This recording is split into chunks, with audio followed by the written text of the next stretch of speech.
Aujourd'hui, je vais vous parler de la prochaine crise financière mondiale. Elle pourrait éclater en 2020.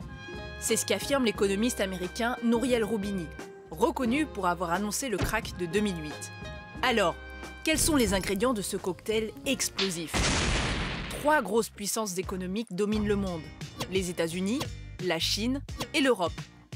Et si les 3 allaient mal en même temps? Déjà, du côté des pays émergents, pas mal d'entreprises sont surendettées et pourraient bien déstabiliser les marchés financiers. Pas cool. Aux États-Unis, ça va. Le plan de relance budgétaire booste la croissance.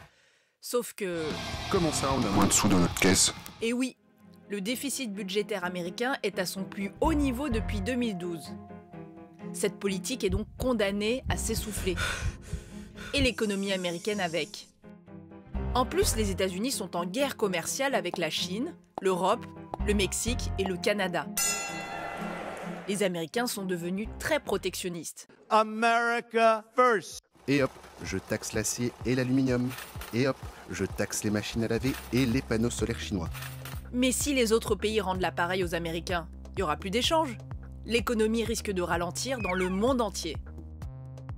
D'ailleurs, la Chine souffre de la guerre commerciale. Sa croissance est au plus bas depuis 9 ans. Ses investissements dans l'industrie ne sont plus aussi rentables, sa main-d'œuvre coûte plus cher et sa population vieillit. L'Europe, ça va pas mieux. La production industrielle s'est effondrée en Allemagne, en Italie et en Espagne. Le Brexit rend l'avenir incertain. La montée du populisme inquiète aussi. En Italie, les dirigeants risquent de creuser le déficit, alors que le pays est déjà le 2e le plus endetté d'Europe, après la Grèce. Avec ces partis populistes, ce sera dur de riposter à l'échelle européenne en cas de nouvelle crise. De toute façon, les pays du monde ont moins de marge de manœuvre, parce qu'ils se sont déjà endettés pour contrer la crise de 2008. Mais Nouriel Roubini, alias Docteur Catastrophe, espère se tromper. Il pensait que la Grèce, l'Italie et la Finlande allaient sortir de la zone euro. Mais ça n'est pas arrivé. Enfin, pas encore. Y a pas de secret.